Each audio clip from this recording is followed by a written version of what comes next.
Wook Plus Live. Welcome back to Wook Plus. I am Weekend Wook, joined by Kev the Great Went, T, and tonight, Mr. Marc Brownstein, Brownie. What's up, guys? How's everybody doing tonight? Mark, it's great to have you join us. We're going to have a fun show tonight. We have a nice little set list, maybe get into some things. It's great to be here. Thanks for having me. Yeah, absolutely. I guess real quick housekeeping. If you have not yet subscribed to the channel, like the video, it means a lot to us. And also, we've moved Wook Club to night times by popular demand. So if you want to listen to old Dead shows with us and old Fish shows and, hang out while we recap it, Tuesday nights at 9, that's when you can catch it. All right. You guys want to jump right in and see where things go? Yeah. Sure, why not? This is fascinating now. Yeah, I found.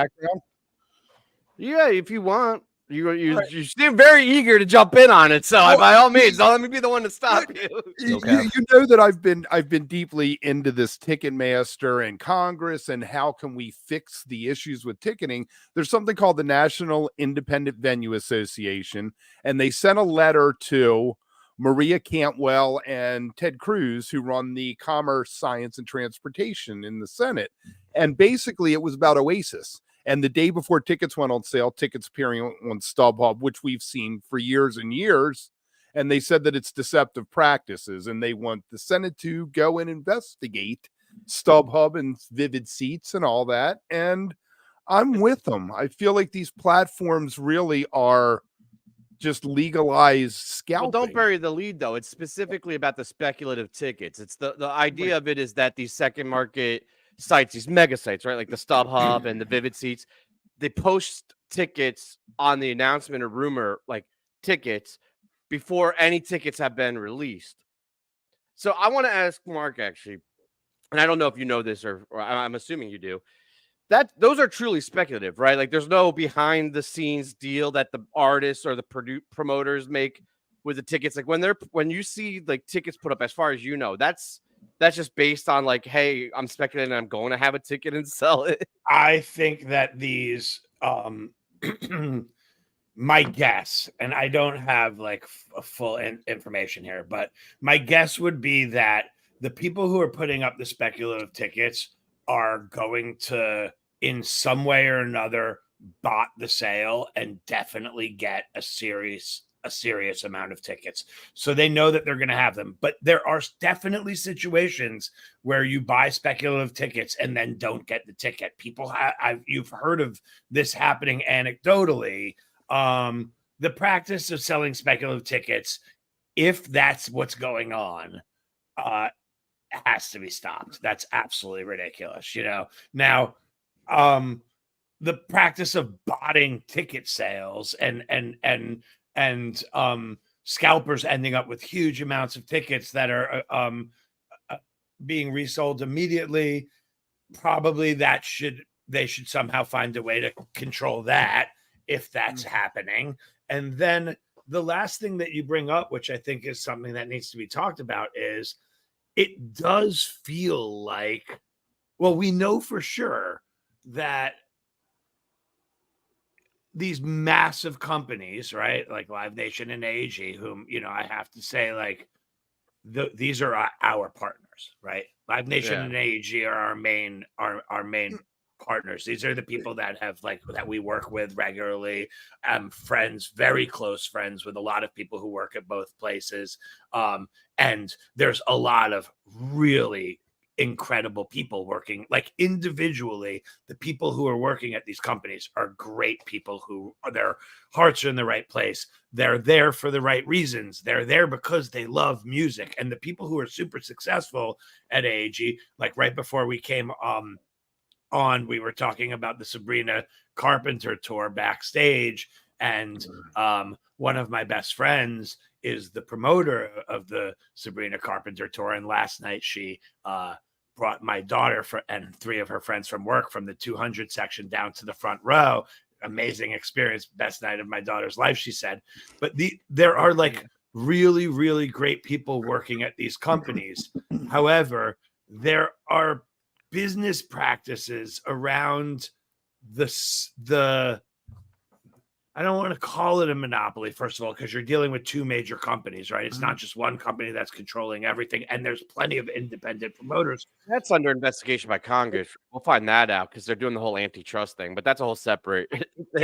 There is monopolistic activity Tendencies on with these companies owning both the venues, the parking lots, and the ticketing company. Right. And then because they own the ticketing company, they're able to charge these exorbitant fees, which, if you remember, back in the day when String Cheese Incident sued Ticketmaster, they were suing them because of these ticketing fees, right? And I got into some like serious debates with friends of mine that are major promoters, like people who run like whole regions for AEG and Live Nation.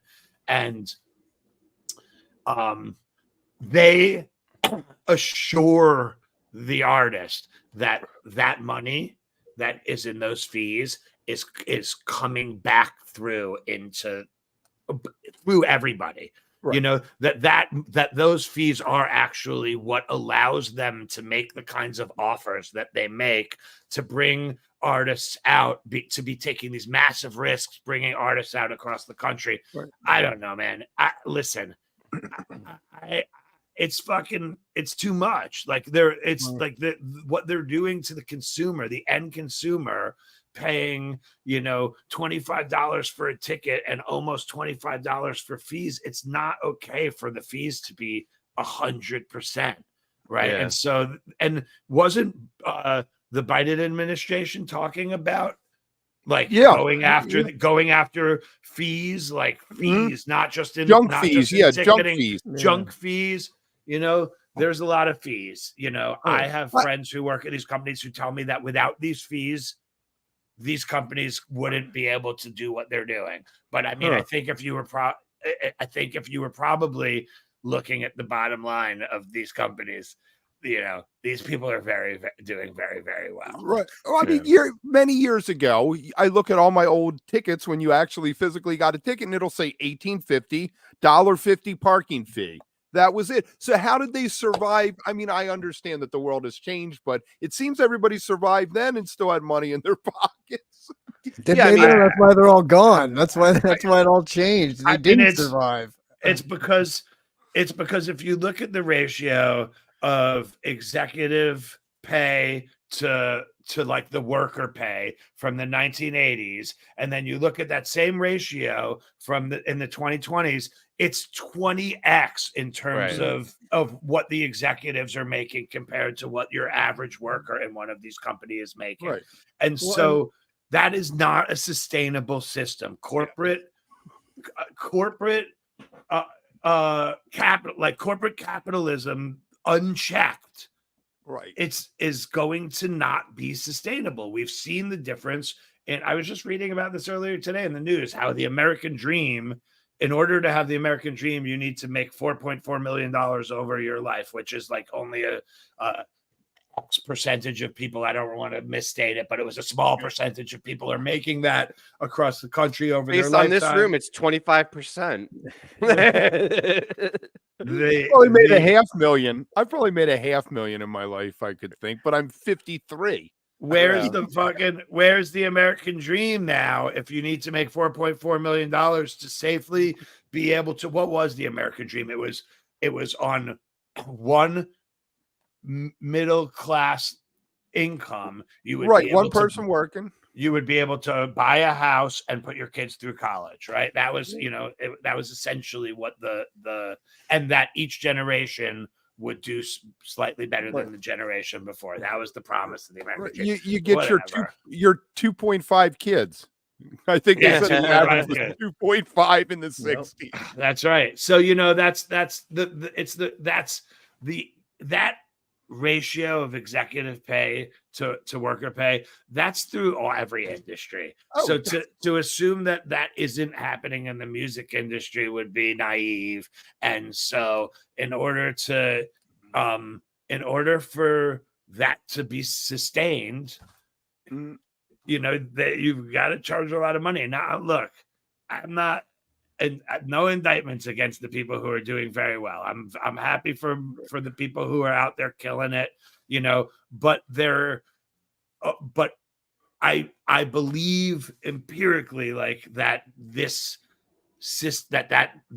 problem needs to change, that there needs to be some kind of a check on how many multiples the executives at a corporation can make versus because the pay has gone up so much, but like from the 1980s, like actually like regular salaries haven't gone up. The minimum wage in Pennsylvania is $7.25. Nuts. Ooh, fucking nuts. Move down to Maryland, it's 15.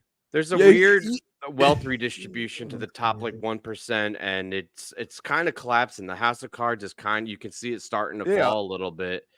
We'll see if that happens. But back to the scalpers, they got to do something. They've got to do something about it. It's not like even before they're like these companies are putting these tickets into the premium, right. The platinum. And it's like platinum. And then all of a sudden, that's all that's available, right? Like you get there and it's like, are those like secondary market tickets? It's hard to tell what's going on. It's like a little confusing on the website. Once the general admission tickets are gone, there's like 3 other boxes, and it's like you could click on this one and it's aftermarket, or this one's premium. But are the aftermarket ones coming from the company? I don't know. Like, it's a very confusing system. I think that's the key. It's not, I don't want to presume, I don't think it's the corporation's responsibility to completely outlaw and negate these sales, right? I think it's transparency and information. I think if they had a big block that came up, like a big pop-up and said, hey, these tickets are available, but they're speculative and there's no guarantee you're going to get them. And then you as a consumer can make an informed decision. Okay, it's a speculative ticket. I may not have it. I'm willing to take the risk because I'm fucking loaded and I really want to go see the Disco Biscuits. So I'm just going to drop this money and hope. Right. But I think the problem is that they're deceiving. There's no information that says that it's a fake ticket or speculative. I mean, the bots is another problem. I think that's bullshit. But like, as far as like what they're able to sell, because ultimately you want all the tickets to sell. Like, I don't think that's a problem. I think the problem is that it's so confusing and it's like a black box, right? You have no idea what you're getting or how the platinum thing works or how the speculative tickets work. It's just, you have to trust corporations, which you can't trust. I will say this. I'd rather buy a secondary market ticket on Ticketmaster's site or on AAG's site than on a third-party secondary site, even if it's like, even if it's like, you're looking at it and like, this is exploitative or what, whatever. The reality of the situation is that you're getting the ticket when you're buying a secondary market ticket on that site, and it's like ticketing. Listen, bands have sued these companies, right? And so I'm glad that NIVA is out there kind of getting the backs. They did this in COVID. You know what I mean? They were out there lobbying on behalf of Save Our Stages. And actually they were a big part of Save Our Stages, which did not save our bands. Like they are an organization, like Save Our Stages was an amazing thing for the music industry, but it didn't trickle down to the artists, right?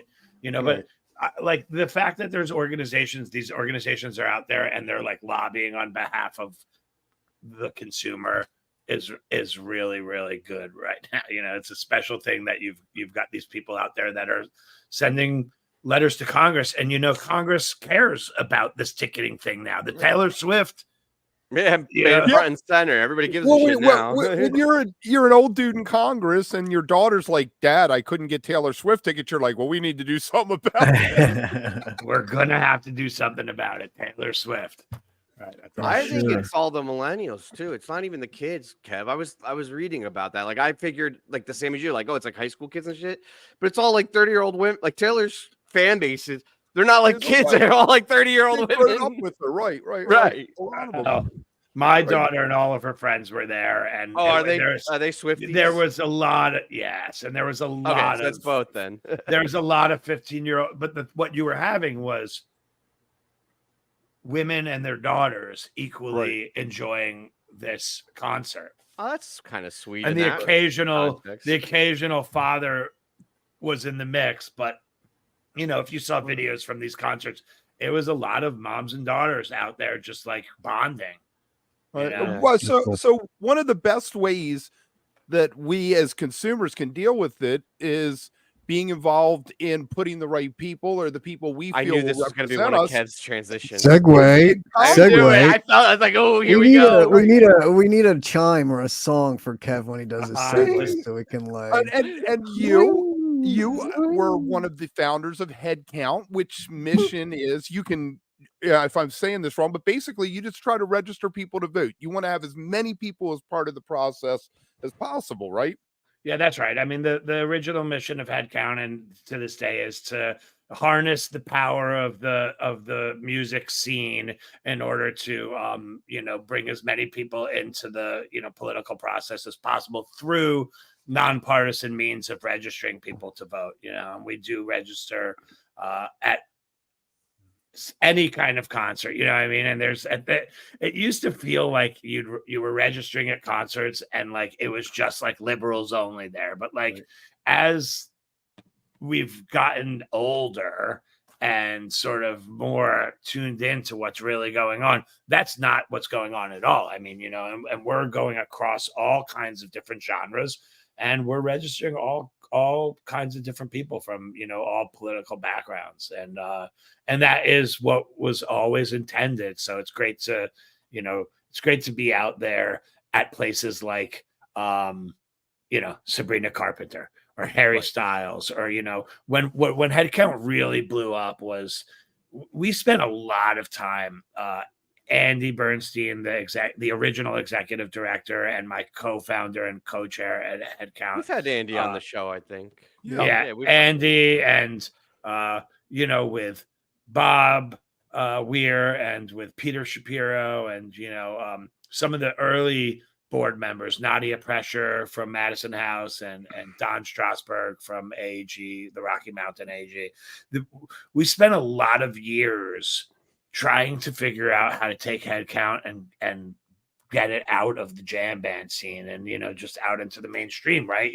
Rock the Vote was the mainstream organization, and there wasn't really a need necessarily for Headcount for a lot of these bigger, more mainstream acts because they had this partnership with Rock the Vote. But what nobody, I don't think, on stage was realizing was Rock the Vote wasn't at these shows. They were a online and on television organization at the point when we were coming around. Dave Matthews knew that, and Dave Matthews immediately signed up with Headcount. When he did, his manager said to us, "Hey, Rock the Vote's not doing tabling anymore at our shows, so we actually need this." That was 2004, right? Like within weeks of starting Headcount.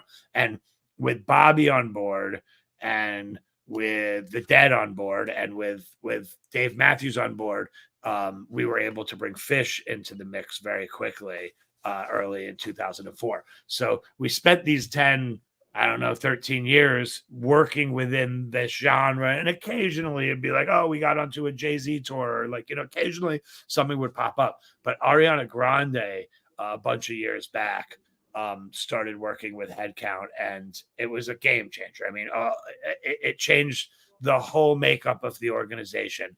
The volunteer base suddenly was, 18 to 24 and not jam band fans. And like now suddenly there's 10,000 volunteers, And so that was a big moment for Headcount because, now Ariana's on, well, Billie Eilish is going to be on, and Harry Styles is going to be on.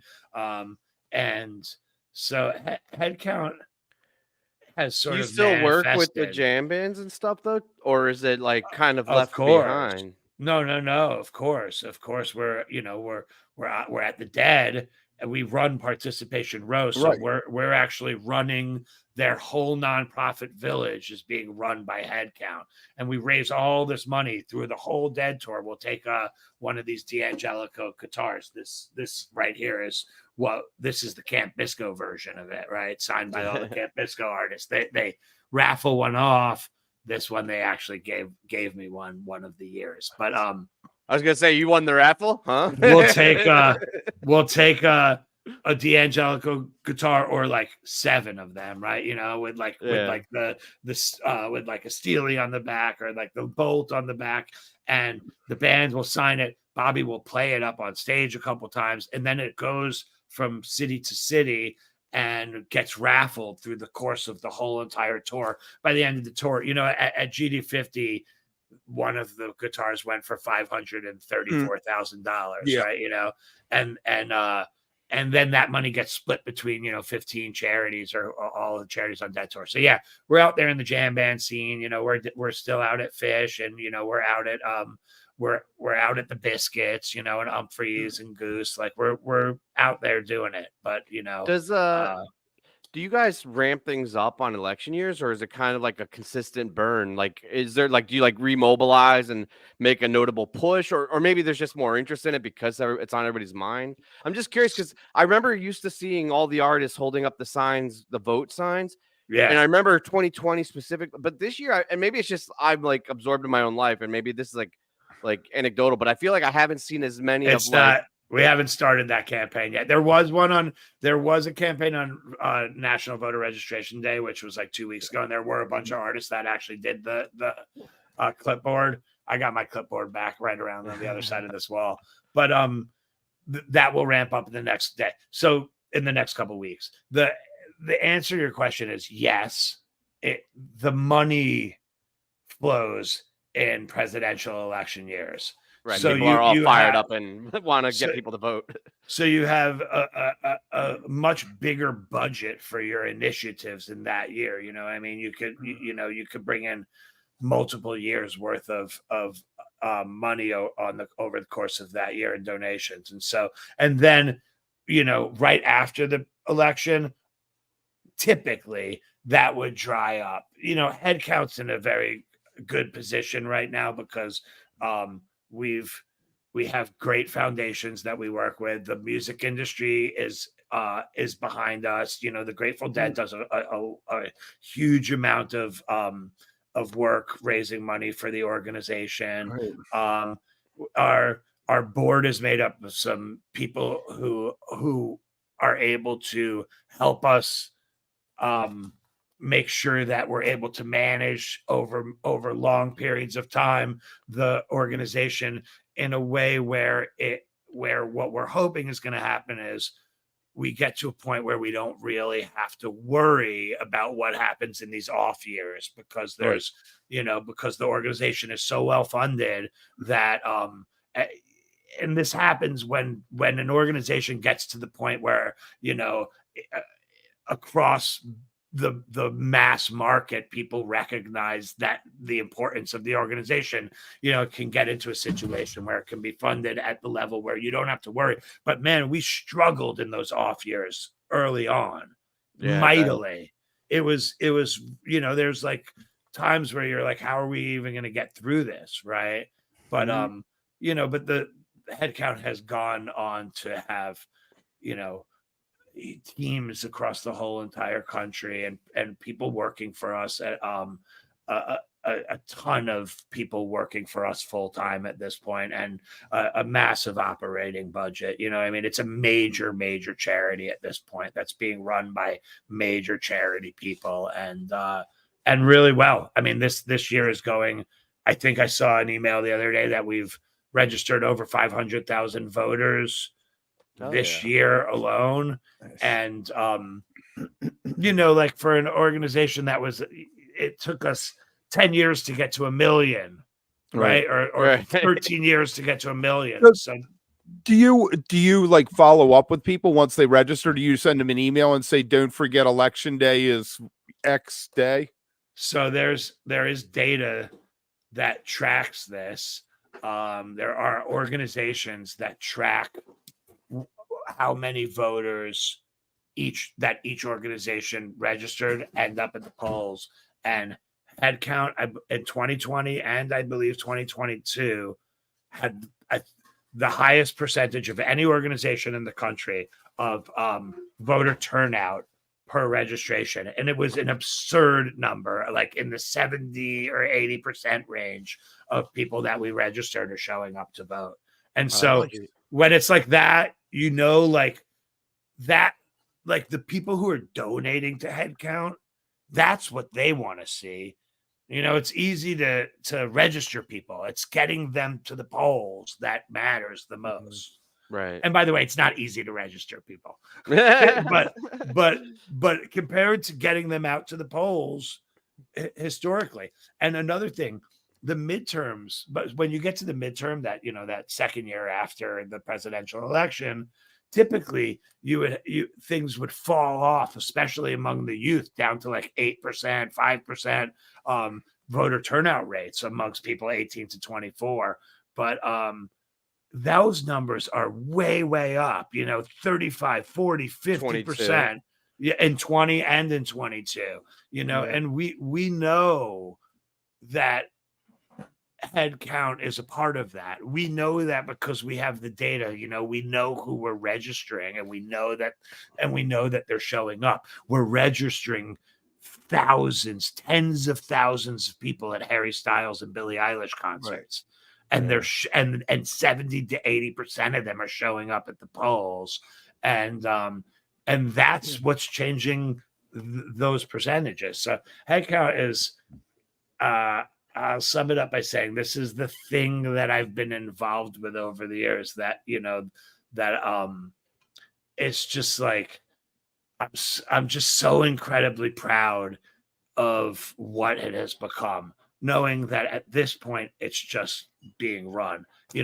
I'm still in the board meetings, of course, I'm still speaking with the people who are the now executive directors, Lucille and Jesse, the board chairs, now that Andy, myself, and Peter have moved on from those roles. And it's, it was scary handing the organization over to a new generation of people. Was a scary thing. It was like, what's going to happen here? And they're executing at such a high level that it's like, you could take a deep breath and say, this thing that we built and put our blood, sweat, and tears into is in such wonderful hands right now. Yeah, it has to be a huge relief. Cool. Yeah. All right. So I found, and we won't get into the partisan side of it, but we brought up this next story for a reason. Yeah. Because we love REM. REM, and we have some Isbell fans. All right, so we'll set it up first, right? They played at Harris Rally in Pittsburgh, I think on Friday, so within this past week. But my question, and I'm gonna throw this around, but it feels like artists have become a lot less politically active than they were when I was a kid. And I don't know if that's true or not, or if the climate has changed, but it feels like a lot of artists are playing it. I don't know if it's safe or if they're just uninterested, or maybe it's just within the bands and stuff, they're split. But do you feel that? Well, I guess we'll That's start a with big Mark. thing, by the way, that like a band is not a monolith. In a lot of situations it is, but it's not. I know a lot of bands where people have different views, and it's hard to it's hard to represent politically when you're the member of an organization. Right. But if you're just if it's just like you out there representing yourself, like a solo artist, like Taylor Swift, who came out and endorsed Kamala Harris, a couple weeks after Trump said, "I hate Taylor Swift," which I mean, if that's not political suicide, I'll be very surprised, because I mean, God, the lady has 280 million followers. Yep. So it's hard to. It was even hard for nonpartisan organization with Headcount as we were starting, for me to get on stage in 2005 and 6 and 7 and 8 and be like, go register to vote, you know, like it felt weird. It was like me promoting my personal thing on stage when the other guys in the band are supporters but not involved in it. And it's like, are we all going to stand up here and like on stage promoting our own personal agendas, you know, politically or otherwise? Right. And you know, it was like a little like Phil Esch, you know, doing the organ donor rap at the end of his shows, where they were like, you have to do this Headcount rap. And it was hard for me. It was hard to know how to fit that in just for me, nonpartisan. Right. So listen, music is the escape. That's every artist will tell you this. Yeah. If they're not political, it's one of two reasons or three reasons. One, they don't care. Apathy, right? No, number two, they do care, but they don't want to alienate a portion of their fan base. And number three, they just want to be the escape from the things that are happening out in the world. The That's what we are. The Grateful Dead were famously apolitical. I mean, you know, Obama was the first time I ever heard anybody from that band say anything about a candidate, and Garcia never would. Garcia was like, eh. But I'm not even talking about like partisan, like, oh, I'm red or I'm blue or I'm left or right. But like, I don't know, like Creedence Clearwater, you know, like there were like even like Rage, right? Like there were these bands. Like when I was growing up, I listened to Rage Against the Machine, and it exposed me to shit. And it was like, oh, there's an angst here. There's right, but and I feel like now, and I mean, maybe the jam scene's not, because you're right. I do think like the religious, spiritual experience of going to live music, maybe that's not the right place to be like, you know, preached to. But in like produced music and the way, I just feels like the heart and the message has kind of gone, and now everything's more, I don't know, maybe it's my perspective. It just feels like it's less depth in that world than there used to be. No, people sing about rainbows and rivers, you know what I mean? Right. It's true. Like it's not, there aren't protest acts in our scene. Right. But that was what was going on in the 60s. People were so wrapped up with the Vietnam War. Mm-hmm. And maybe there will be protest acts over the next year and a half. You know what I mean? Especially with like Gaza and like how like, you know, like wrapped up, like, you know, the younger generation has become, the college generation has become with, you know, protesting that war. So, you know, that might pop up right now, because this is a climate that hasn't existed really in terms of like protesting America's involvement in a foreign war in a really long time. I mean, you know, like Headcount was a protest to America's involvement in a foreign war. You know, that's what, like, it started in 2004 as, you know, a kind of silent protest to, you know, George Bush taking America into war in Iraq. You know, when it was clear that what had happened in Afghanistan, you know, with people that weren't even from Afghanistan, right? It was like Saudi Arabia. And it was crazy. It was crazy. And they were trying to tie it all together. You know, they would say over and over again, Saddam Hussein, 9/11, weapons of mass destruction. Saddam Hussein, 9/11, weapons of mass destruction. And they were just like saying those words in like the same speeches and just tying these things that weren't connected together so that they could ultimately convince the American public that they, you know, that going to war was the right thing to do. And we were going insane because like, it was just like, this is absolutely crazy, because it just took like the tiniest amount of Googling just to understand what was really going on. Like, you know, and like, what, you know, which was they were finishing Iraq one, you know, like they won. T, when you're about my age, do you remember bands being like with campaigns? I saw the one, what's his name? Clinton's second inauguration, Weir and Wasserman played on the Mall, and so did Bill Monroe. But I think they were just hiring bands to play.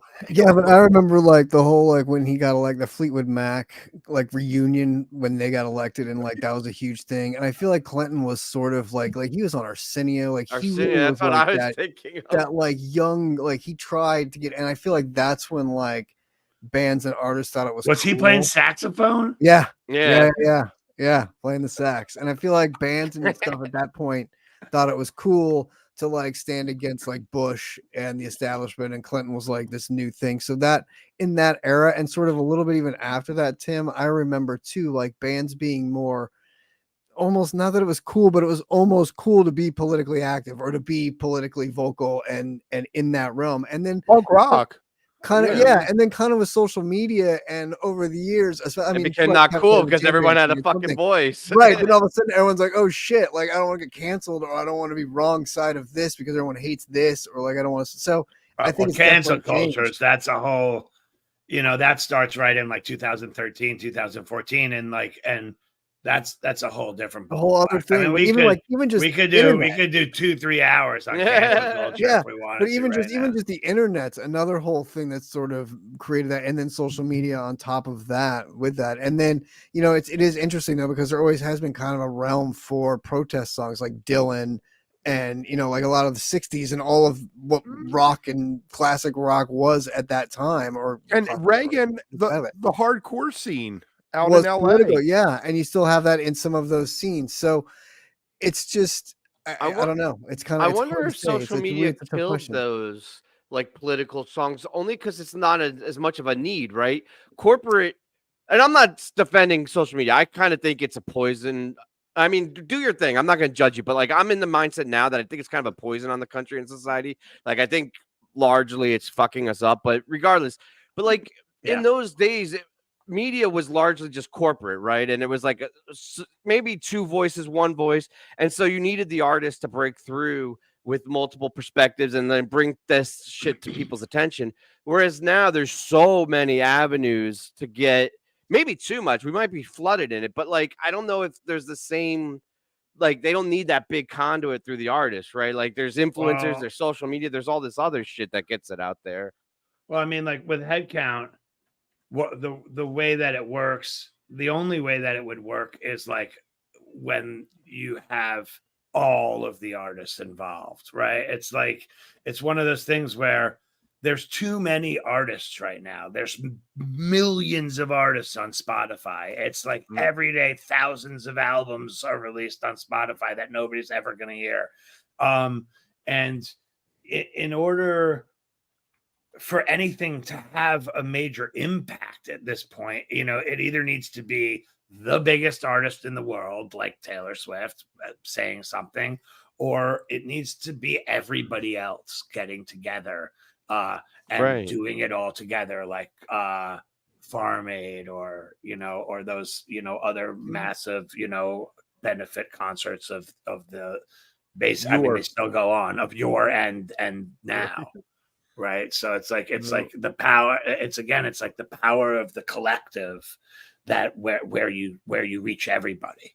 You want to reach everybody. That's the goal. Yeah, that's the power of Headcount. You guys were ahead of the curve. All right, let's go around the horn. This was a very intellectually stimulating conversation, and it's been awesome. Way more than we usually get into on Wook Plus. So let's go in a little bit simpler direction. Kev, do you want to take us around the horn to start? What? Oh, you want me to find these questions? Oh, I got it. I thought I was throwing it back to you, but I got it. Let's go with the artist or band that no, which one? What was your first concert you attended? We're gonna start Kevin and we're gonna go around this way. The very first live concert you saw. January 1985, I saw Aerosmith when they were on their downward spiral. Love it. That's a good one. 1987, summer of 1987, Men at Work. Saratoga Performing Arts Center. SPAC. I love it. I don't even remember how old I was. My parents took me with them to see Neil Diamond at some show out here in LA. I don't remember how old I was, but I always remember that was my first show. I remember going to it. Crack gonna and be- Rosie just resonates with you to this day, doesn't it? All of Neil Diamond does. A special place in my heart for the man. I'm gonna be very embarrassed to admit this, A, because of the band, and B, because I just feel super Oh, boy. young to you guys. But I was brought to a Creed concert for that was my first show. Actually, I gotta say, kind of rocked. Like, everything else That's a aside, great I had a good time. Well, people were probably way into it. I mean, Creed was Yeah. pretty big at one point. Oh yeah, you don't get to be that big without it probably rocking. I mean, it was just one of those. Like, it was the first show, so like the lights and like the noise, like the vibrations, the part I remember. I'd never experienced before that point in my life. I'd never felt music, right? I've listened to it, but like that was the first time I felt it, like in my stomach and my butt and my arms and legs. Like your whole body shakes. So, but yeah, I mean, Nice. not super proud of it. Nice. All right, let's go back around the other way. What was your first musical obsession? Which band or artist was the first one that you drank the Kool-Aid or like really got into? Oh, I guess should I go first then? Since like- Yes, you should go first if age? we're going backwards. Yeah. I mean, this is not clever or creative, but probably Nirvana. I was like, that was like coming of age in the 90s, and I had the MTV Unplugged cassette that I listened to until it wore through, and that was probably the one for me. It's a good one. Funny. When I was a little kid, like real little kid, like real young, I had an obsession with Kiss. Like everything was Kiss. I had a Kiss drum The set. lunchbox. Like everything. Like I was obsessed with Kiss. Like, yeah, totally, Dave. Like totally. And that lasted for a while. Like, oh yeah, a good while. And then I don't know. I kind of grew out of it. I mean, I still like them, but not as obsessed as I was. I mean, when I was a kid, it was crazy. So yeah. For me, it was when John Lennon was shot in 1980. I was just so curious because people were freaking out, and it was like, what is going on here? And I was in New York City. I grew up in New York City, and so just people pouring into the streets, and seeing on the news everything around Strawberry Field and like Central Park, and so I went and checked that out, and the Beatles became my first obsession. And I eventually started learning how to play Beatles songs on piano. And recently, like within the last couple of years, my mom sent my childhood piano up here, and like my Beatles book from like childhood was still in like the piano bench, and like I took it out and went through, and so I'm still playing 8 to 10 Beatles songs regularly throughout the course of the week on piano.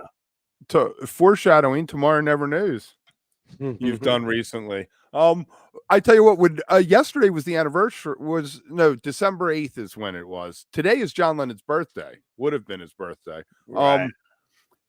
My mom bought that Double Fantasy album and wore it out after he died. That was like my introduction to the Beatles and that whole world. But my first obsession was AC/DC. I got Highway to Hell when I was probably 11. My mother bought it for me. What was You she guys? thinking?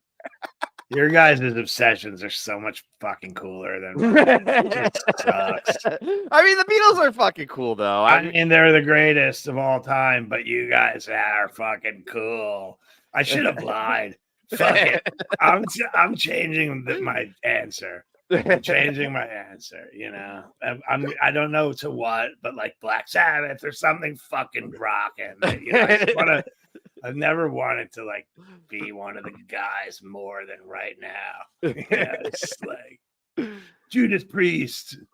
Yeah, right, my mom bought me 3 albums for my birthday: Highway to Hell, Escape from Journey, and Tattoo You. They were all new albums at the time, so I had a pretty good foundation from the start there, I feel like. Yeah. Let's do another one. We'll go back the other way. Kev, you start. Best album you consider the best album to listen to front to back, start to finish. Is there any other descriptor? That's understandable, right? Right, Your yeah, top- no, that's completely understandable. And I will say the album that I've listened to front to back more than any other is London Calling by The Clash. Great. That's a Great good one. answer. You could totally lie, Mark. Now this is your chance to. It's your chance to lie. Yeah, don't say rift. Don't say rift.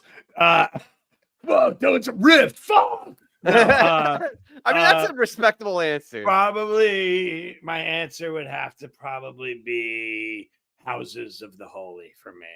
That would be one where I get and honestly, it could be Led Zeppelin 1, 2, 3, 4, or Houses of the Holy, and it's very hard to turn those off once you turn them on. Like Right. it's just every song is so great for all 5 of those albums. There's really not a skipper. They really, but Houses is where I feel like they really became something special. I mean, it You know? was, yeah, it's incredible. I'm proud that my 20-year-old, who I can see on the list over here, we're going to be talking about in 2 more of these topics. As a drummer, took to Led Zeppelin. Like he really gets it. Like he can hear. As a kid, he was able to hear that Bonham was special as a drummer and kind of tune into it and try to get that feel and learn it. So, yeah, Zeppelin's cool, but not as cool as what you're about to say. T, you better have a good answer, man. Yeah. Did you mute yourself? He did. We've been doing this for 5 years, man. I knew it was coming. I was gonna say, Exile is mine. I love Exile. Yeah, Exile is a fucking fabulous album, and I can listen to that over and over and over and Good over. one. And you got to see it. You got to see Yeah, the and I got to full see Fish version. do it, which was pretty sweet too. That was special. So, yeah. I have a similar problem to Brownie that like I was thinking of my favorite Zeppelin album and because that's one of my favorite bands. There's like 5 of them, and then I was like, well, maybe Pink Floyd, but I'm like, do I go Dark Side or Wish You Were Here or The Wall? Like there's like Division Bell. There's so many, and then Beatles was the same way. So I guess probably one of those from those artists would be my real answer, but it's hard to decide. So I'm going with Are You Experienced because I think as far as like an outlier of a catalog that's just so far above the rest for me. I think Love that's that. the one. Let's go. Let's get a little granular though. If you're gonna do Pink Floyd, I take Metal. Yeah. I would go Obscured by Clouds. Oh, that's so hipster.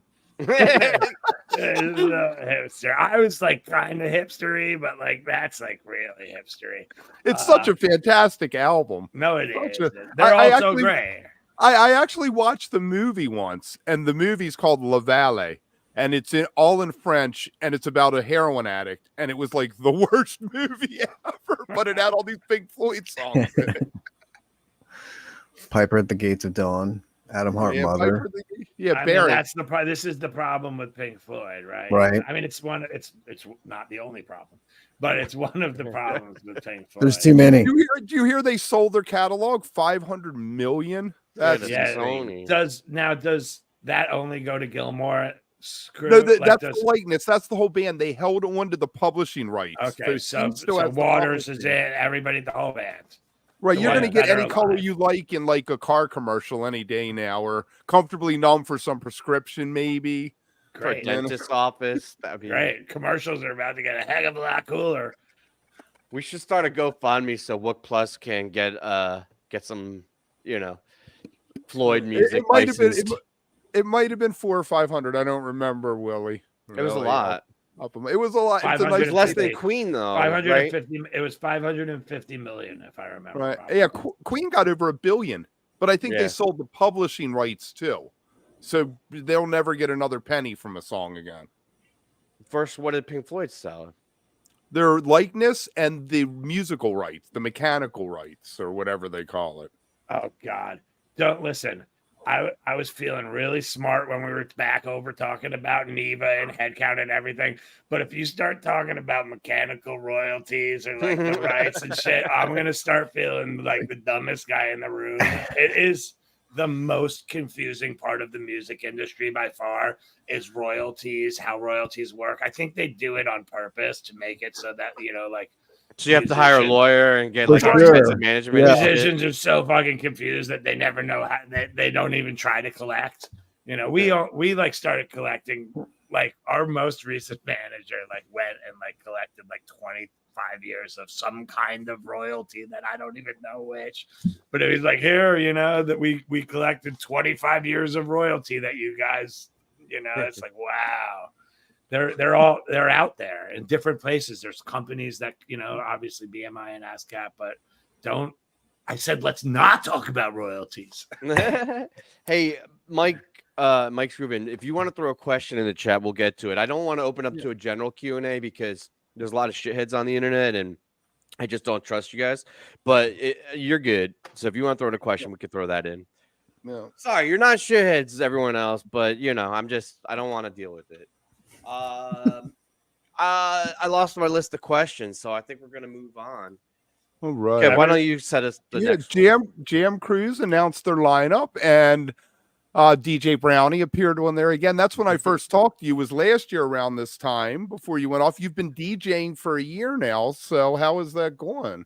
No, I've been DJing for 11 years. 11 years. Yeah, I forgot started the decade before the 1 year. I started in 2014 on Jam Cruise. My first show ever was on Jam Cruise. It was a goddamn disaster. I mean, let me tell you something.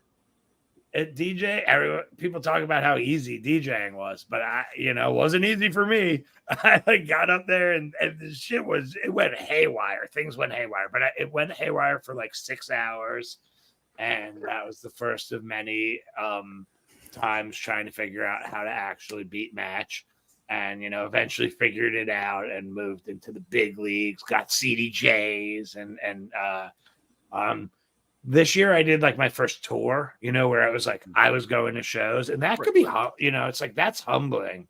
It's like now me by myself, I took my son, Zach, who we'll be talking about next, on tour with me as kind of my tour assistant.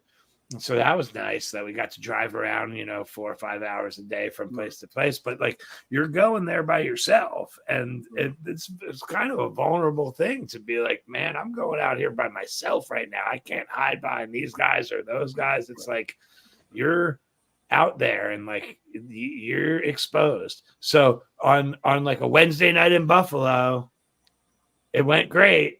And it's like the greatest, it's such a triumph. It's like, oh my God, if a couple hundred people show up to a DJ show on a Wednesday night in Buffalo, it is a win. Like, I mean, it's like playing Wembley Stadium. It's like it was so great. And some nights, I'm like learning, like Worcester went really well and Buffalo went really well. And Syracuse, I didn't do as well in. And I went back and I tried again, and Syracuse is tough. How was the Baltimore show? Because you had another DJ playing with you, right? Yeah, John from the Biscuits played both of the Baltimore shows with me. One of them was my show, and I hired him to play with me, and one of them was his show, and he hired me to play with him. And they both went great. It's the 8x10 is great because if you have 100 people, it's just like packed in there, right? It's somehow they fit another 200 in there. I don't know where they put them. But I really love playing small rooms, Like when we were playing small rooms back in the day, all I wanted to do was play big rooms. Like I'd just be like, I just want to get out of there. And you remember the old 8x10 with the stage in the corner? I saw you played there like 6 times in '98, and I saw 5 of them. You played almost every month from like January to June, I think. Yeah. And remember the stage in the corner though, and how creepy that place was? I do not remember the stage in the corner. I just remember, I remember the funk box and on. Oh, right. Yeah, that's when they redid it. I'm talking like way back. When you guys first started, that was your spot, and then you jumped to the Wrecker, and we debuted Plan B there, and yes, the 8x10. Yes, you debuted it there. Yep. And other song, like we have debuted a bunch of songs there. It was great, like that's how you got to do it. You got to get there, You got to pray to God that you get out of there as soon as possible and get into bigger rooms. And then, eventually you make it all the way to like the amphitheater, like Pier, what's it called? Pier 6 or what's the one Pier called? 6, right. Yes, Pier 6. You make it all the way to the amphitheater. You got your 4,000 people there. And all you want to do is go back and play the 8x10 again. It's I love I've been back like 5 times in the last couple of years, Star Kitchen. And Is I it the love it. intimacy or I love Abby, Abigail, who owns the place and runs it. Love her. She is also goes out on Jam Cruise as the merchandise manager. So I know her actually from Jam Cruise, which is the subject we're supposed to be talking about right now, according to those yellow words on the board. But tie it back around, Brownstein. I told you you're ADD. So I love the people. And I love the setup, and I love being just like really close to the fans. And I love it's like there's no pressure there. Like you come in and I'll tell you what it is. The lighting person was sick like a couple times ago, and Abigail did lights for us. And after the show, she came back and she was hugging us. And she's like, that was such an incredible experience. Whatever. There was like 80 people there, whatever. It was like midweek, like show, 80 or 100 people in the place. And the owner is freaking out about how fun it was and that she got to be a part of the show by doing lights. It's like that kind of energy, man. It makes you want to be there, And you don't get that with the big sheds and shit. You do get that. It's like I was at the Man last night for Anderson Paak, and I was welcomed to the Man as if it was the 8x10. That's cool. I was like, hey, where do I go? And they're like, just pull in by the buses. I'm like, just like pull in by the bus. I bought tickets to this show. They sent me free tickets, by the way. I bought tickets. Did you get a green room? I asked for one. I didn't ask for one, but I bought tickets and then pulled up into the main parking lot up at the top of the place. Yeah. It's humbly, we have played the Man 6 times and know the people intimately who work there and everything. And so I pull in to the top and I'm like trying to find a parking spot up there. And like our friend who's like working the show is like calls us and is like, where are you? And I'm like, I'm up top, we're going to come in up by the top entrance. And he's like, drive down to I was trying to be just like a regular, bought my tickets, park up top and go in and see a concert. But before that could happen, they did it. They brought us down, put us next to the bus, took us in the back, brought us up, put us in the Live Nation box, and the security guards coming over and hugging. You know what I mean? The promoter sitting in the next box comes over and hugs you, and it's just like people who work in there coming by and high fiving, and it's like there's a warm feeling at the Man for the disco. When we go there, they like welcome us like they're like family. And so you do get that at Sheds if you know the people, right? Like Red Rock. Yeah, I was gonna say all you need to be is headlining or be like a kick-ass band, and if you know the people, they do treat you the same way, and then you want to go there too. But I don't know. There's just something about the 200-person room, which by the way, Jam Cruise, they put us up in the Galaxy Disco up on top of the cruise. And it's like, it's got these theaters and all these different rooms all over Jam Cruise. And then there's like the disco and you're in a DJ booth. Like you're not on a stage. You're like up in the DJ booth. That's DJing. Right. People are out on the floor, not even facing you, just dancing. And have you heard DJs talk about this?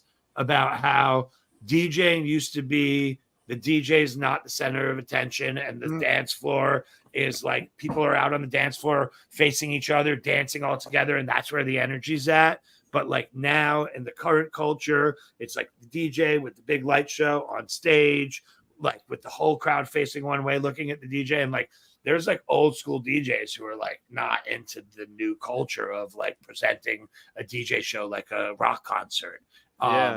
And so I can tell you as a DJ, like, you know, it's weird, like to be up like by yourself behind a table on a theater, even a full theater. It's kind of like but being in the DJ booth up at Jam Cruise, it really feels like a throwback to like what club life would have been like back in the day, you know, like the way that oddly, like just like the cruise ship disco is more like that than any of the other gigs that I take. It's a throwback. I keep going back to it, man. I keep going back. That's as cool. someone who, for me, I don't know shit about DJing and I don't know shit about playing bass. So this might be a stupid ass question, but I was curious from like, since you're kind of in a unique perspective on that, if your approach to them, because like on one hand they're very creatively similar, right? Like you've got loud crowds, loud music, but like, do you approach it and are you utilizing the same parts of your brain on how you approach it, or is it completely different? Because I can kind of see maybe possibility of both, of like one is ensemble and improvisation. I imagine the other is a little more analytical, but is that similar? Well, do you approach them similarly, or is there a distinct difference? We've studied it academically as a band, right? We started this project Tractor Beam, and we eventually turned it in 2018 into a academic study of DJ music, where we would take a Carl Cox mix that was an hour-long house music mix, and we would learn the hour note for note, including the weird parts where like one song was an A sharp and one song was an A, and it was like grading against each other because Carl Cox doesn't give a fuck. It was just throwing down songs without thinking about what keys they were in. And we like learned that like tension, you know, between tracks. And then we played them over and over again. Like we played the same show 2 nights in a row. Uproar in the Disco Biscuit scene. We had to post, and this, I'm laughing because it's funny, but like it was genuine. Was a genuine thing, but it's kind of funny that we were sitting all together in a restaurant in Frisco, Colorado. We had played the show the previous night. The fans didn't know what to think about it. Some fans were in their hotel rooms crying about what this wasn't what they wanted. Ultimately, we were like, what are we going to do? Are we going to go back on stage and play the exact same show tonight, which was our plan? And we were like, if we have a plan and it's not going well, like we stick with it, even though it's not going well. we don't pivot mid.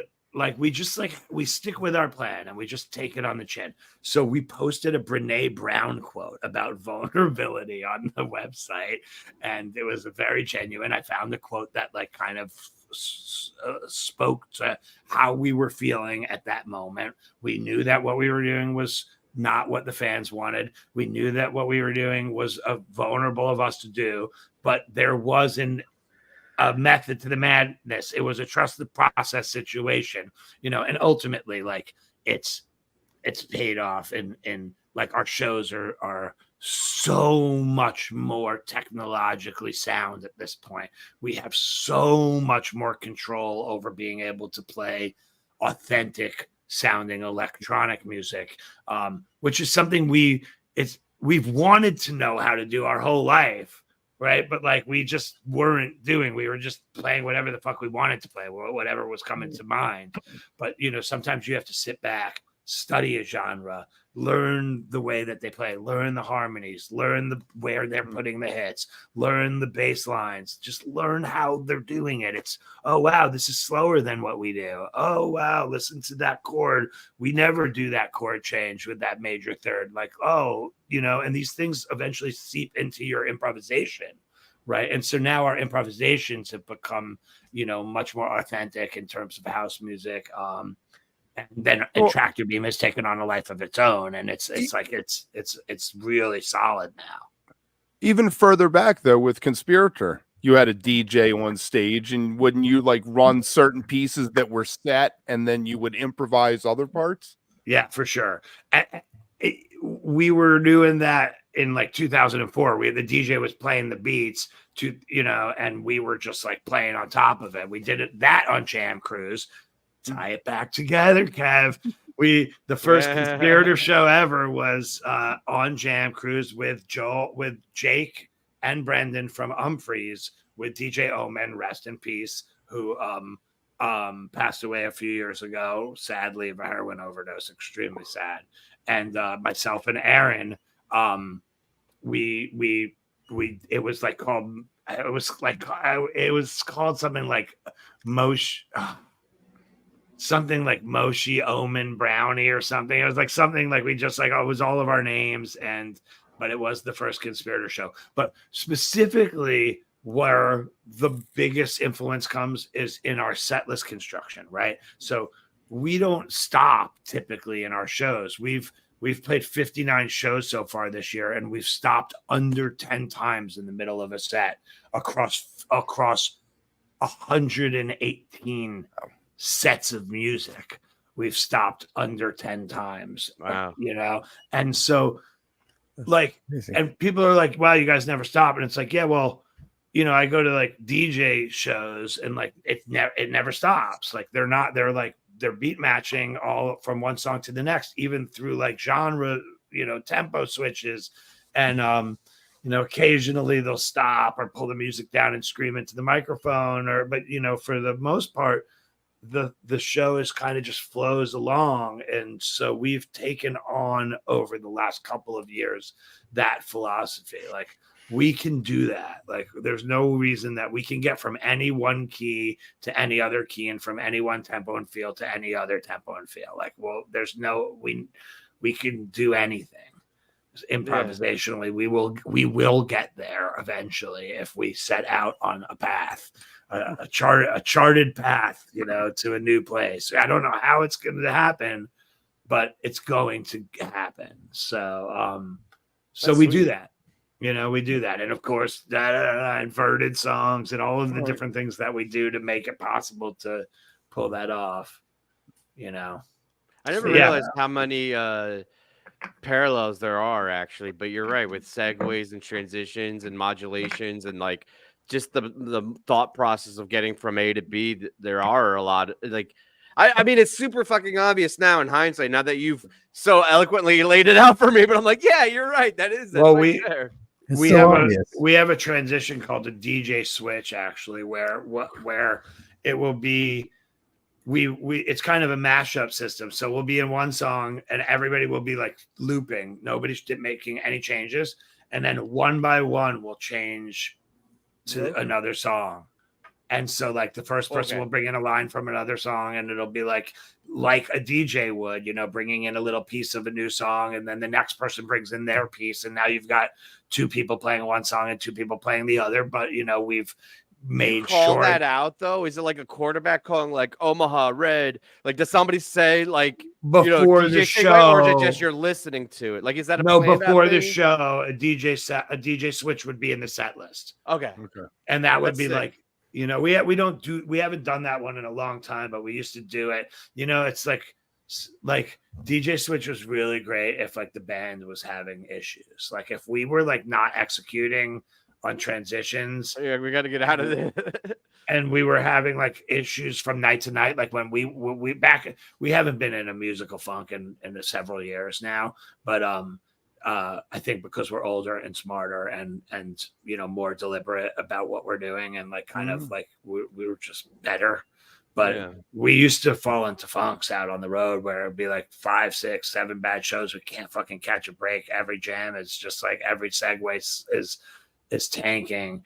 And this DJ switch thing would help us get out of that by grounding us and keeping us focused and not and kind of giving us a formula to get from one place to the next tight.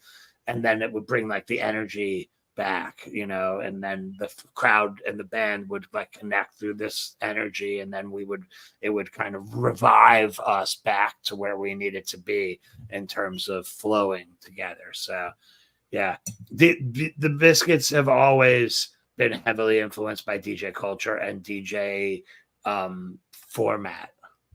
from the very beginning. Like, 1997, when Sammy put down the first four on the floor, it was because we were playing shows where it was us and then DJs, and then we would stop playing and we would just fucking rage for 5 hours with the DJ, and then that just seeped into the music. It seeps in.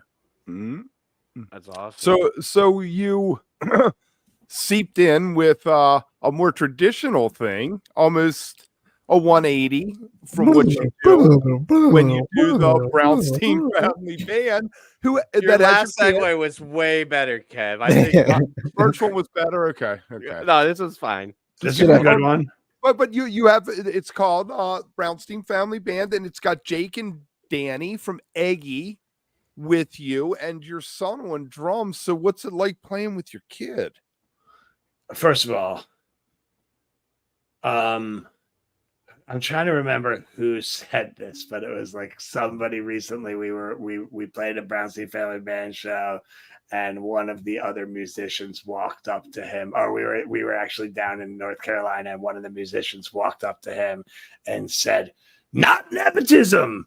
And I think it was Jeremy Salkin. He was like, "Not nepotism," and he was like, and Zach was like, "Oh, that's so cool." He said, "Not nepotism," meaning the kid has earned the seat, right? Like it's like, I would not be putting somebody into a band simply because they were my child. That would be a horrible thing to do if they were not a professional player, and really bad for your reputation and your bad for you and bad for them, because they probably would be like embarrassed. It's just like, it would be just like, not, you can't like go out on stage when you're a professional musician with people who aren't professional musicians. And he's a third year jazz student at University of Vermont. He's in order to graduate from a academic collegiate music program, you need to be proficient at playing piano, which he started only in college and has become incredible in just 2.5 years at playing jazz on the piano. It's such an incredible thing to see. But as a jazz drummer, he plays with a very heavy swing. His favorite band, over the last like 10 years was the Grateful Dead. He is very deeply into hip hop as well, kind of like Kendrick Lamar's his thing. But he's great at playing hip hop beats. He studied drums with Adam Deitch from Lettuce, and Spot and Marlon from Star Kitchen. And, he's taken lessons, but he's just like tried to absorb. And of course there's some clear nepotism in that part of it, where it's like, hey, like, I'm friends with some of the best drummers in the world. Would you like to meet up with them and take a lesson or two with them? And opportunities there. He played with from Yes, John Anderson. Yeah, he did. And that was he does a rock academy called Paul Green's Rock Academy in Philly. And Paul Green is the person who invented School of Rock. He was the original School of Rock founder, and he split off from School of Rock. It got franchised. Who came from that? Taz came from that, right? Taz came from Taz did. Karina. Great. Yeah. Oh, yeah. Reichman. Yeah. Oh, my God. Yeah. There's a lot of good artists that came from there. Yeah. Karina came out of School of Rock. She met Dave Drywitz at a School of Rock event. And then when Dave Drywitz left Marco's band a couple of years later, he suggested Karina as the replacement. And, that kind of launched her career in a lot of ways. Although, it's like with Karina, it's just all Karina. She's a force of nature. But yeah, the School of Rock it's a great pipeline that the kids really, really learn now. I think there's a spectrum of School of Rocks out there. Like, like if you're like going to School of Rock in like, Peoria, Illinois or something, but like the one in like New York or there's certain School of Rocks that are prestigious. Right. One that my kid went to wasn't even School of Rock. It was Paul Green's Rock Academy with the founder of School of Rock. And Paul Green was also the manager of John Anderson from Yes. And so the kids went out on tour opening up for John Anderson. And then I guess they saw an opportunity, and after that tour, they just like fired John Anderson's whole band and just like and like Bring in the young guys. and brought the kids out, and it was like, you know, it was an incredible experience. Little bit of a racket. We were paying for them to go out, and the kids were the crew, and like they were the band, the crew. They weren't getting paid; they were paying. But like, would I do it again? Exactly the way it was, 100%. What an incredible experience for. Was it all yes, or did he do some of the solo stuff like the Sons of Hollow or whatever that album was? Was The there tour was it that just, I went to a bunch of the shows, it was like the Heart of the Sunrise, or close to the. It was Close to the Edge 50th anniversary, Okay. and that was they were like doing a Close to the Edge 50th the centerpiece, anniversary. right? They played the whole entire album. You know, my kids up Which there was a good hour. playing Heart of the Sunrise, like with John Anderson, who's just his. I mean, listen, the guy's up there and he's got his guitar and he's prancing around, and his voice is like an angel still. And it's the voice, right? So as long as the kids come relatively close, which they nailed it, but as long as they come relatively close to what the music is supposed to sound like with the voice on top, and it was impressive. I mean, these kids were playing in front of 2,000 people. I went to see them at the Paramount Theater in Huntington, New York, and it's just the place was packed with 60-year-old dudes that loved Yes. And I was sitting next to a couple like old school Yes fans. You know, and I was like, yeah, my kid's up there playing drums. And they were freaking out. They were like, this is incredible. So playing with him is an incredible experience because his feel is it's different than Alan's feel. And we play a lot slower than the Biscuits play. And it's a totally different style. Like you said, we're playing a lot of Jerry Garcia band songs and then other covers that end up sounding like kind of what Tab or Fish or JGB or The Dead or the Tomorrow Never Knows. I saw a video of the Tomorrow Never Knows, and I was blown away because you guys found some cool little spaces in it. I mean, you could tell it's in the early stages of it, but it seemed like there's a lot of potential there. Yeah, and we had to force that one in too because Zach was not gonna let that not end up on the set list because it's just such a powerful drum song, you know. And man, when I listen back to that Tomorrow Never Knows, I think it was from Connecticut, the last show in Connecticut, and there's a couple moments like you say where it was like, oh my god, listen. Jake and Donnie are unbelievable players. They're fucking sick players. Aggie's a great band. Yeah, they're great.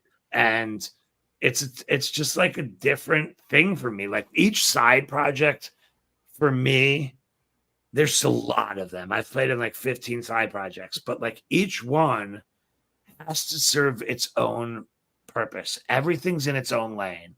The DJ project is for DJing. Star Kitchen is for playing like, you know, 60s, 70s funk and R&B music. You know, the Brownstein Family Band scratches that kind of classic jam band itch, which is like my roots, right? Like my band ended up so far away from what we started out as because that was the music that we loved. Right. And like it went more and more and more in this other direction, which also I love is the music I love, right?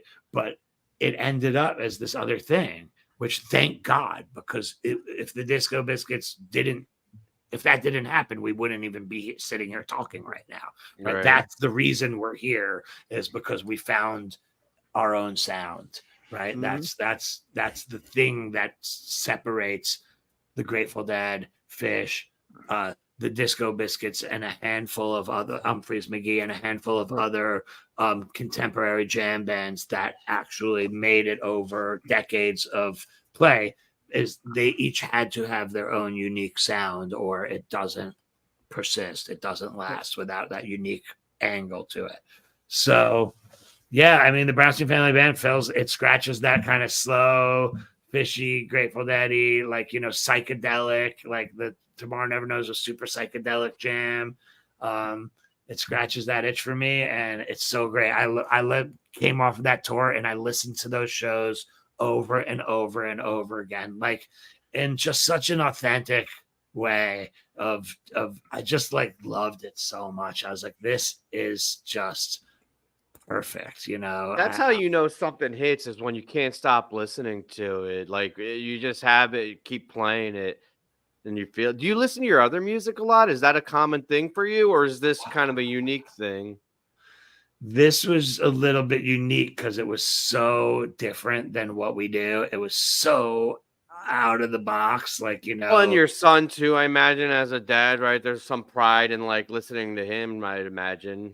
There, yes, again, like it's more about the music for me than it is about the connection with my son.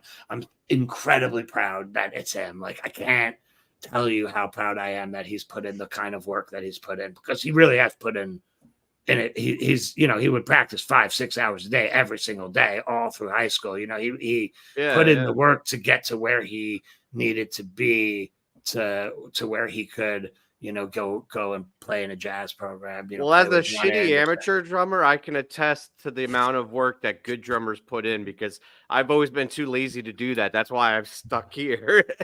But It's that, hard, man. I mean, I didn't put that is. amount of work in early, and I took a lot of heat for it over my career, because, you know, there's people out there like Victor Wooten, right? And there's, you know, and it's not just Victor Wooten, you know, Phil Lesh and Mike Gordon. There's just people who are just like unbelievable technical bass players. And the reality was that, you know, while I did go to jazz school, I studied jazz for a year in New York, and I practiced 8 hours a day. But, you know, when I did that 8 hour a day thing, it was on the upright bass, not on the electric bass. Then I switched back to electric bass, and the band started right away. And we put all of our energy into the band, writing and booking and traveling. And like, I never really got a chance to sit down ever again and play like 5 hours a day to get to that next level.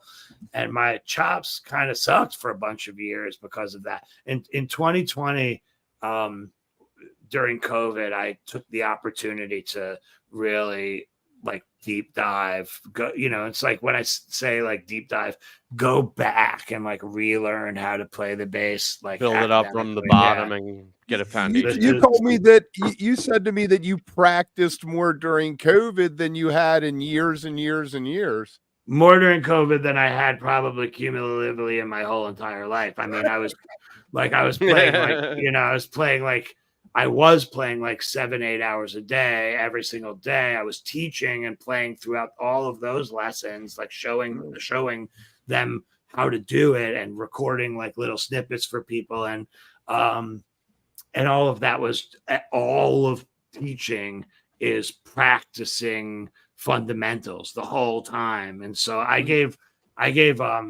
like 850 lessons that all were like 90 minutes, right? So I was like in like, Wow. I was in like 1,200 hours of lessons, where I'm playing at least half of the time there. And then on top of that, I was taking lessons. This is a bass that Oteil sent me. I'm sure I told you in the first episode that we did together.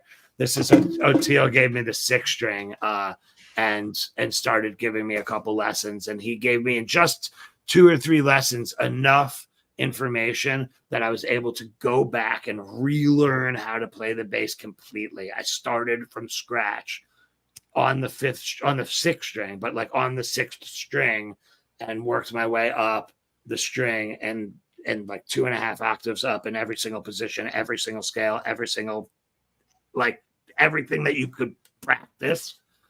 I just went in and did it over again.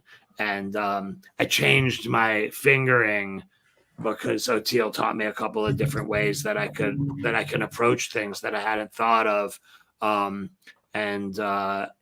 I had learned on 4-string, and he was kind of giving me some 5-string and 6-string fingerings and like chord structures and stuff that's why he sent me the 6-string, because he's like, the stuff I want to show you, I can't really show you on a 4-string or a 5-string. It has to have the 6 strings in order for me to show you this. And then you can then take it and apply it back to your 5-string playing.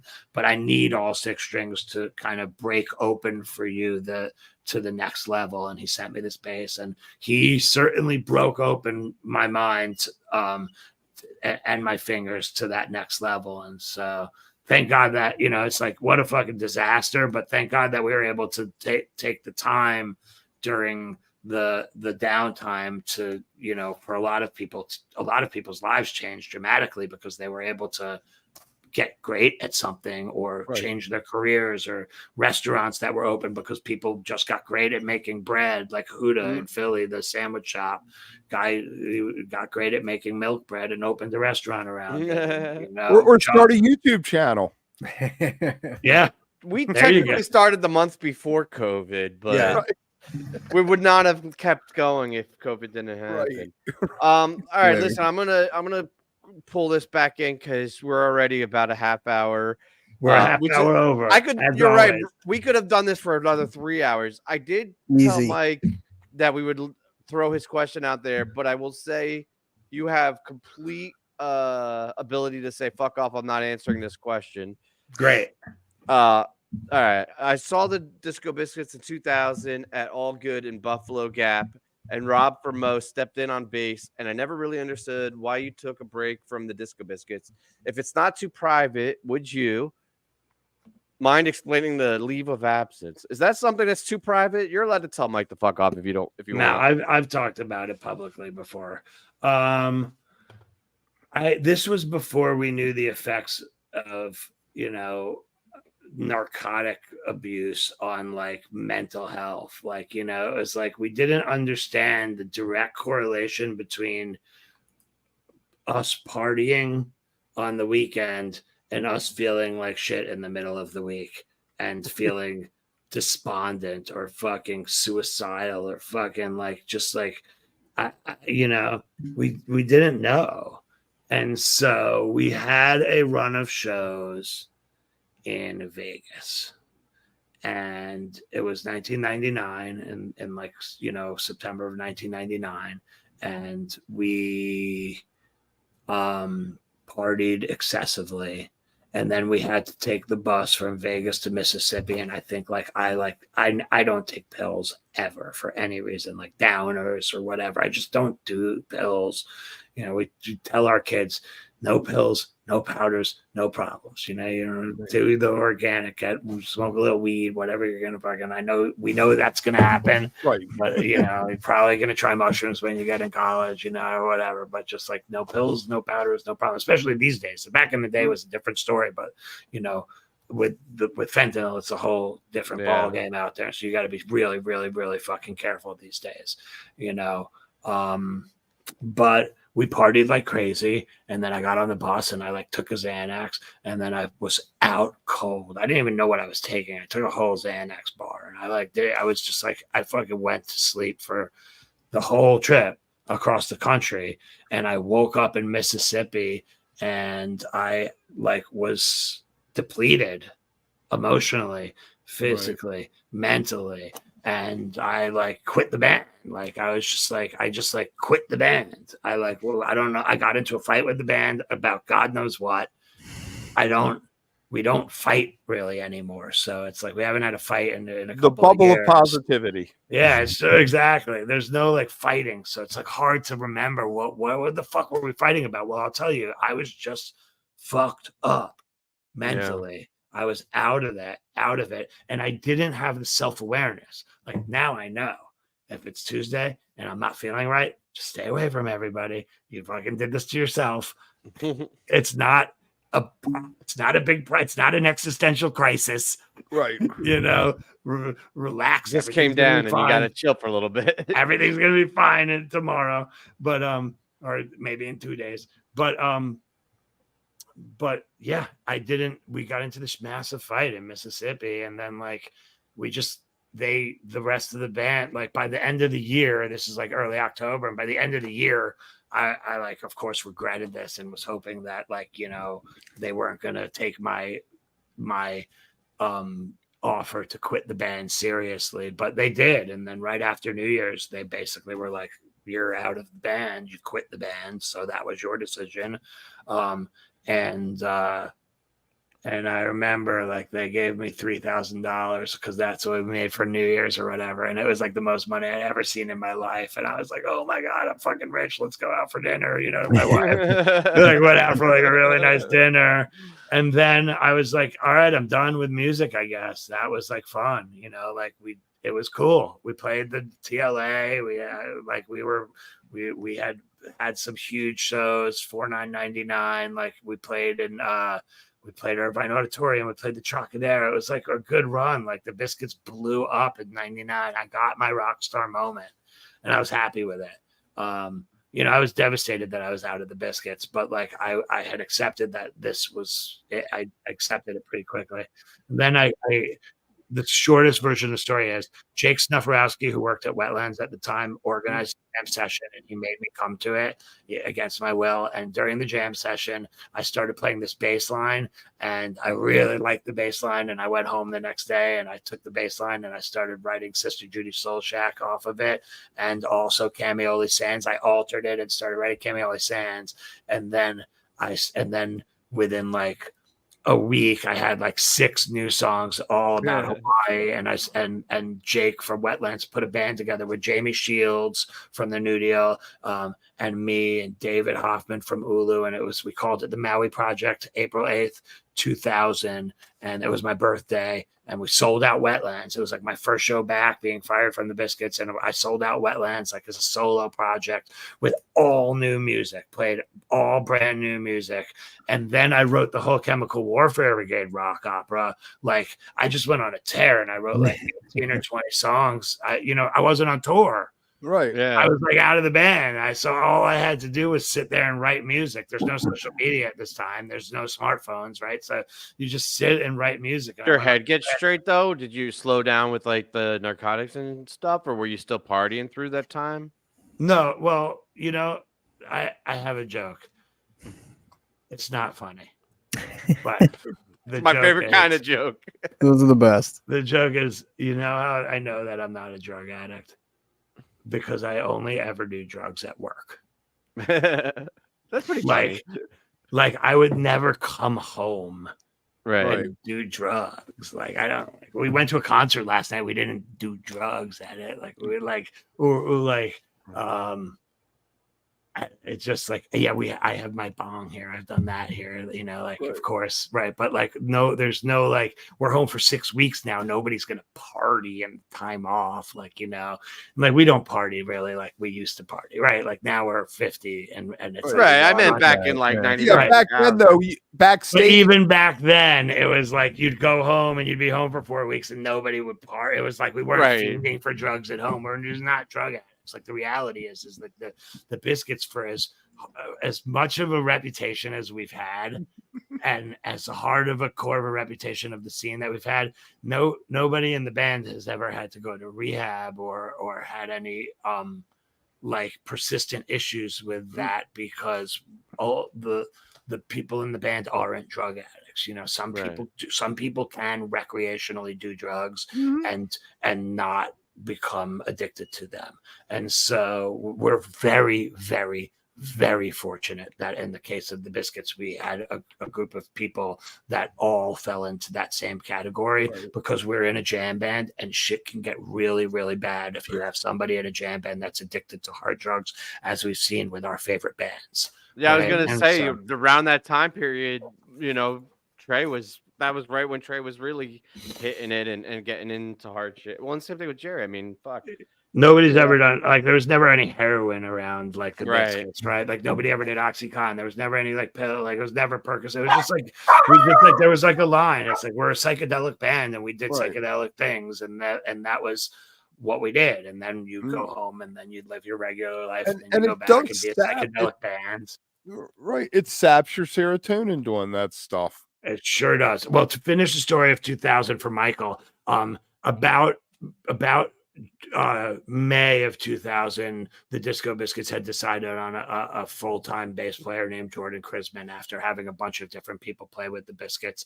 And they announced it, and they had a bunch of shows booked. And then, you know, John called me up one day and came into the city, and we took a little bit of a walk around Greenwich Village. And he said, you know, the band has been I get chills. I already have like chills just thinking, and also I'm like tearing up a little bit in my eyes right now telling this story because it's so emotional for me. But he took me aside on the street and was like, we've talked as a band and we've decided that the Disco Biscuits aren't the Disco Biscuits without Marc Brownstein in the band.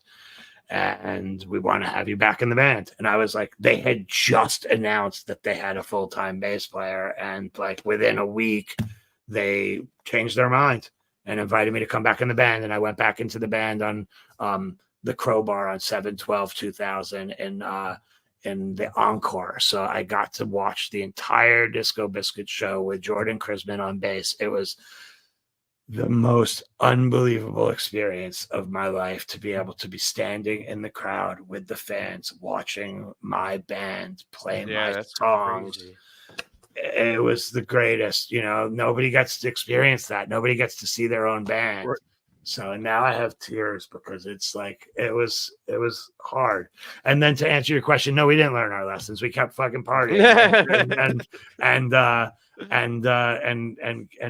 it fucked things up a bunch of different times. But we got control over it, and now we're in a bubble of positivity. All's well that ends well.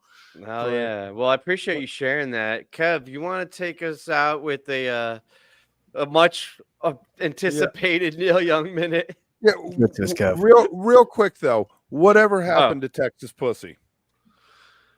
Well, it was one of Sammy's songs, and the whole Pussy trilogy, right, kind of went by the wayside. South of the border and Latin Pussy, yeah. The whole Pussy trilogy went by the wayside. Probably, thank God it did. You know what I mean? It's like, the Texas one is fascinating. It's a catchy little tune, but it's way different than what you do now. Yeah, man, Texas Pussy is a great fucking song. I used to love that one. But we'll play an AWOL's Blues from time to time, or a Barfly. You know what I mean? There's no reason that we can't play a Texas Pussy. I don't think Alan's ever played it. Like, I was just like, if I walked in and was like, "Hey guys, Texas Pussy," it would cause so much fucking anxiety backstage. Like, you like learn, like true love. True love is knowing what causes the people who around you anxiety and doing everything you can to avoid that happening to them. Right. That's true. That's true love. Although I feel like Kev got that in your head now, in like a couple days, you're like, maybe somebody from the band will watch. All right, so here's your Neil Young minute. Wait, let me get my timer ready. I don't want you to go over your minute. All right. Go. All right, Neil Young played with Stephen Stills, and we got some Buffalo Springfield, some Stills Young Band, and they busted out a song called Hung Upside Down, which was off Buffalo Springfield's Again album that I don't believe was ever played live. Fun. And then the encore was rocking in the free world with everybody's favorite guitarist, John Mayer. I'm sure. Fuck yeah. And that was your Neil Young minute. That's a good minute. Brownie, I guess I should give you some context. For about a year, we do this like, jam band centric conversation, and Kev would just always chime in with Neil Young news. Like before it was a thing, before it was a bit, we'd be like talking about Disco Biscuits or Fish or whatever, Dead, and then he'd be like, "Oh, well, Neil Young's up to this," and it just was very odd. It just never quite fits. So that's what this is. We just decided to make it its own bit. I don't know why he always has Neil Young info, but because Neil Young is not really my favorite. It is weird. I love Buffalo Springfield though. I tell you that. You always had an article in the thread though every week, and we're like, why do you keep sending Neil Young articles? Yeah, we all post articles in a thread to like plan for the show, and he would always do Neil Young. Yeah, crazy. Yeah, well, I texted him earlier today to say, can I ask a quick question? What the hell is a Neil Young minute? Anyway, I want to figure. I really love the shade of those glasses up there. Your red shaded glasses there. Yeah, I'm gonna take. I have a pair of glasses over here that needs new lenses, and I think I'm gonna go that color. I'm like, you know what it is seeing shows outdoors where it goes from daylight to night with the lights. I always wear sunglasses, but they're prescription. And so I don't like wearing like sunglasses at night at like, sheds and stuff. Right. So these are like the perfect where it blocks the sun during the day, but it enhances at night. I'm with And you on there it. it I is. have Yeah, I that's haven't the way worn to do it. sunglasses since I got these blue lenses. Yeah, they're awesome. Yeah. I like them. Rose colored Yeah. lenses are the shit. They're the best. Hang All on, right, hang on guys. for a minute while we run the outro. Like and subscribe, everybody. Leave a comment if you're watching this later. All right, we'll see everybody later. Thank you.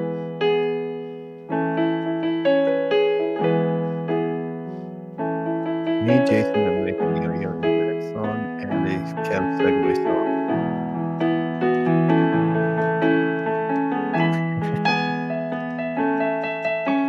In the shade of rouge.